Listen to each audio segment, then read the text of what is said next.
We are knitting up a log cabin block.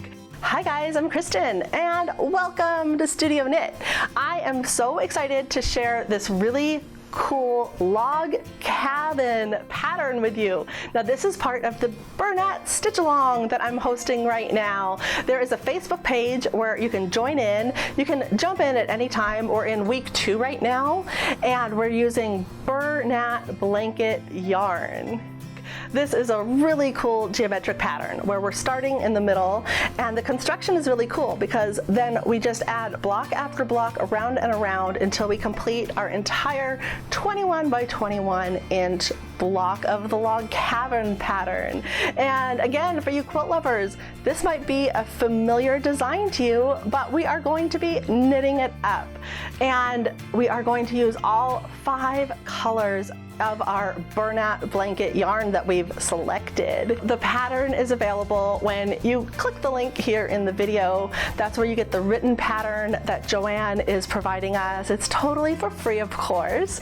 And the materials, if you haven't got your yarn yet, then everything you need to know is available on that page.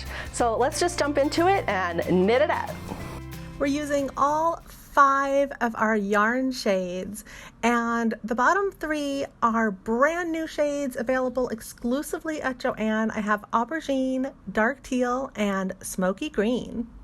For your materials, you'll have that same circular needle we've been using, scissors, a tapestry needle, and stitch markers come in really handy on this project, so you might want to make sure that you have those on hand. When you click the link to download your knitting pattern, you'll see here on page 1 is a great photo of exactly how this log cabin block knits up. And then over on page 2 is a chart. We start with this really simple square in the garter stitch, and then we're going to change our yarn color, and number 2 right there.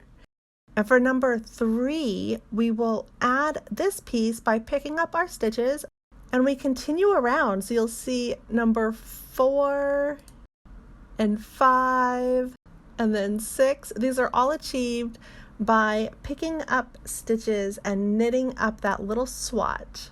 Continuing around to 7, 8, and then finishing up with that last long piece there on number 9. Beginning with our beloved slip knot, we're going to start out by casting on 13 stitches, and then we're just knitting in the garter stitch until we have a perfect square for square 1 right there in the middle of our block. Ending on the wrong side, we are going to be adding the next yarn color on the right side of our work.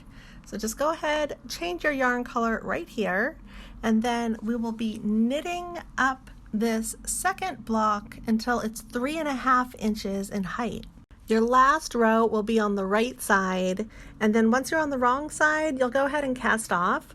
I'm choosing to do a stretchy bind off, which is where you knit one, you wrap one around clockwise, you knit again, and then you take those first 2 stitches and pass them over your last stitch, continuing all the way down the row. And this just really helps have your blanket have a little bit of stretchability when you are adding all of the blocks together.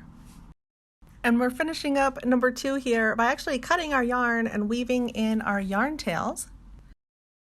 For our third block, we're going to be picking up our stitches along the edge right here. So I'm going to turn my piece, I fold my piece in half, and I add a little stitch marker. And this helps me figure out how much space I have to pick up the number of stitches required in the pattern. So taking my needle, I'm from the front, I am just going to insert it right in there, and then taking that new yarn color for block 3, we're just going to add it like we would if we're changing yarn color. Knit it on through right there, and then we just continue all the way along the edge. So I'm inserting my needle from the front, taking my working yarn, not the yarn tail, the working yarn, and knitting it through. And I like to do it a little bit loosely too. So I sort of pull my yarn up a little bit. And you know, this yarn is just so forgiving. So exactly where you insert your needle doesn't really seem to matter too much. Again, I like to sort of bring my yarn out just a little bit so that it's not too tight, and I continue all the way down for the desired number of stitches on each edge. And once I've gotten to the middle, then I can remove that little stitch marker and then continue adding my stitches until I get all the way to the end. And for this first block, we attached 19 stitches, and from here, you just go ahead and knit until your piece is the desired height.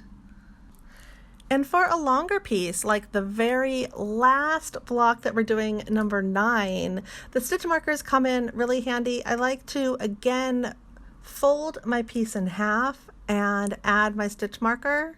And that really helps me keep track of how many stitches I need to pick up in each section. This last block, number 9, it's a long one. We're picking up an entire 37 stitches right here, knitting it all the way up and binding off. Again, I'm doing that stretchy bind off. Go ahead, weave in your ends, and you are done. And now it's time for me to show off my log cabin block.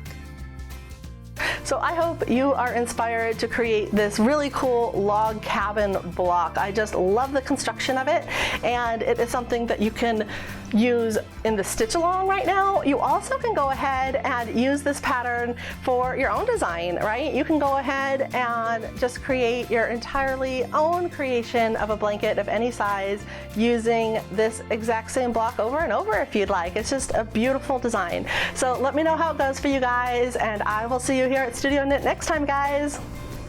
Bye.